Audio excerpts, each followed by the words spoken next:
Getting your electrical license isn't complicated, but there's a specific path, and if you don't know what that path is, you'll waste time and money going the wrong direction. Here's exactly how it works. Welcome to Hardwired Trades. Today we're walking through the electrical licensing process step by step. This applies whether you're brand new to the trade or you've been working in it for a while and you're ready to get official. Let's get into it. First, understand the license levels. Electrical licensing has multiple tiers, and knowing which one you're going for matters. Apprentice helper. In most states, you can register as an electrical apprentice or trainee. This lets you work under a licensed electrician legally. Usually requires registering with your state's contractor board or electrical licensing board. It's often a simple form and a small fee, but it's required in many jurisdictions. Working in the field without being registered can get you and your employer in trouble. Journeyman electrician. This is the license you get after completing your training hours and passing the journeyman exam. A journeyman can perform most electrical work independently, though they typically have to work under a contractor's license or master's license. This is the core working credential in the trade. Master electrician. This is the advanced license. Requires more experience hours on top of your journeyman time, plus a more comprehensive exam. Masters can supervise journeymen, and in most states are required to pull permits and run their own electrical contracting business. Electrical contractor license. Separate from the master's license in some states. This is the business license that lets you legally operate as an electrical contractor. Requirements vary widely by state. Some states combine the master and contractor license. Some keep them completely separate. Know your state. Step 1. Know your state's requirements. This is critical. Licensing requirements vary by state, and in some states they vary by county or city. There is no single national electrical license.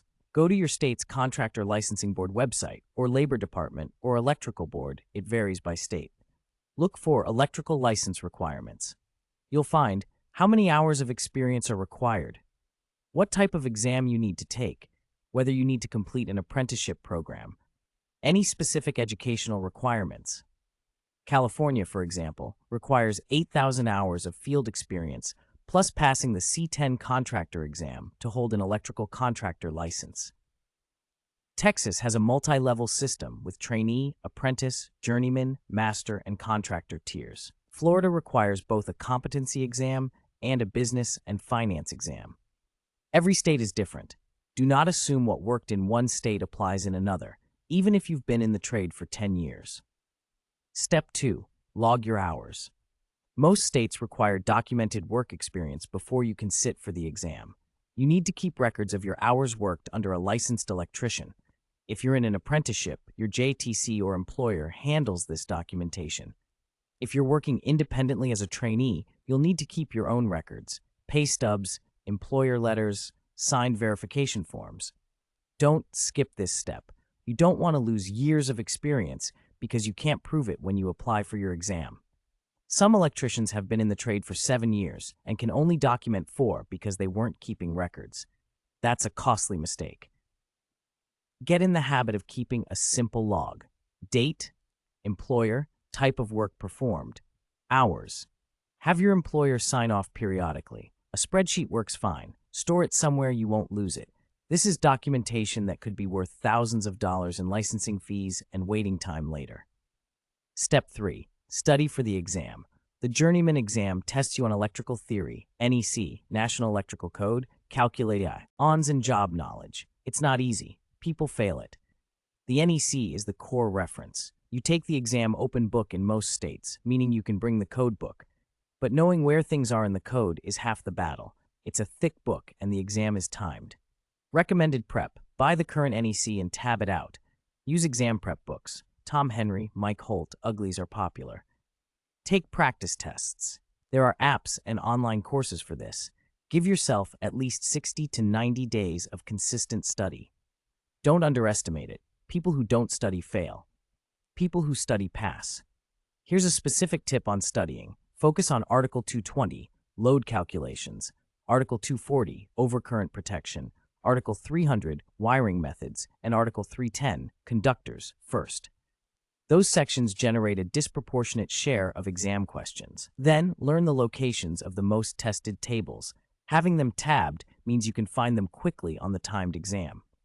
Mike Holt's exam prep courses are widely considered some of the best available, and he has both books and online video courses. If you're serious about passing on the first attempt, invest in quality study materials. The exam fee and the lost time from a failed attempt cost more than good prep. Step 4. Apply to test. Once you have your hours documented, you apply to your state's electrical licensing board to sit for the exam. You'll pay an application fee, submit your experience documentation, and potentially submit proof of any required education or apprenticeship completion. The application processing time varies. Some states process in a few weeks, others take a couple months. Plan ahead. Don't submit your application and expect to be testing next week. Build in the processing time and use that period to keep studying. Some states use third-party testing centers like PSI or Pearson VUE to administer the exams. You'll schedule your test date with them after your application is approved. These centers have multiple locations in most states, so find one that's convenient and book as early as possible once you're approved. Step 5. Pass the exam. Show up early. Bring your ID, bring your NEC, and any other allowed reference materials. Read every question carefully. Watch your time. If you don't pass the first time, and plenty of people don't, you can retake it. Most states have a waiting period between attempts. Use that time to study the areas where you were weak. Most testing centers give you a score breakdown that shows which topic areas you missed. That's your study guide for the retake. Don't let a first attempt failure discourage you. Some of the best electricians I know failed the journeyman exam the first time. What matters is that you go back prepared and pass it on the retake. Step 6. Get your license and keep it active. Once you pass, you pay your licensing fee and your license is issued. In most states, licenses require renewal every 1 to 3 years, which may include continuing education requirements. Stay on top of this. A lapsed license can create legal and insurance problems. Set a calendar reminder 3 to 6 months before your renewal date. Some insurance carriers won't cover you with a lapsed license, which means you'd be personally liable for any issues that arose during that gap. Don't let it lapse. The renewal process is simple. The consequences of not doing it are not. One more thing, reciprocity. Some states have license reciprocity agreements, meaning your license in one state may be accepted in another state with little or no additional testing.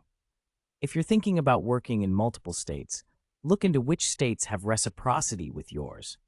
Reciprocity is especially valuable if you're doing commercial or industrial work that crosses state lines, or if you're in a region where you might work in 2 or 3 states regularly. Check your state licensing board's website for a current list of reciprocal states. These agreements change from time to time. Beyond, e-license, what actually changes. Getting your journeyman license is a significant milestone, but it's worth understanding what actually changes, practically speaking, once you have it. You can work independently on most jobs without direct supervision on every task. In most states, a journeyman can perform and complete electrical work, with the contractor license being what's required to pull permits and run a business. In some states, journeymen can actually pull permits for certain types of work. Know your state's specific rules. Your earning potential increases immediately. Licensed journeymen command higher wages than unlicensed workers across the board, union and non-union, residential and commercial.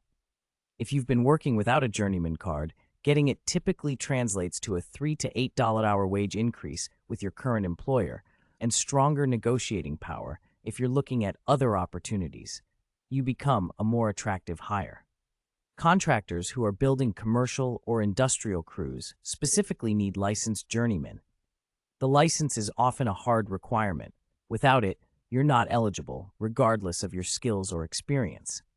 For the business-minded, your journeyman license is the stepping stone to the master license and contractor license. Every hour you work after getting your journeyman card is counting toward the experience requirement for your master exam. Track those hours. That timeline is accelerating the moment you hold that journeyman card. When things go wrong, failed exams, and licensing delays. Not everyone passes on the first attempt, and not everyone's application process goes smoothly. Here's how to handle the common friction points. If you fail the exam, most states have a mandatory waiting period between attempts, often 30 to 90 days. Use that time well. Get your score breakdown. Study the areas where you fell short. Get better exam prep materials if what you used wasn't sufficient. The exam isn't designed to be impossible. It's designed to verify competency. If you're competent in the trade, the right preparation will get you through it. If your application gets kicked back, common reasons include incomplete experience documentation, missing signatures from supervising electricians, or administrative errors.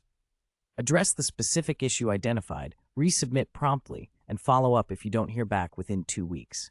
Licensing boards can be slow. Persistence matters. If you lose your documentation, this is painful but recoverable. Past employers are required to keep payroll records for several years. Reach out and request written verification of your employment dates and hours. Former apprenticeship programs keep records. Tax records showing self-employment income can help verify work periods. Reconstruct what you can and be honest in your application about what you're providing. That's the step-by-step path to getting your electrical license. If you're in a specific state and want to know the exact requirements, drop your state in the comments and I'll try to point you in the right direction. Subscribe to Hardwired Trades for more real trade content, and I'll see you in the next video.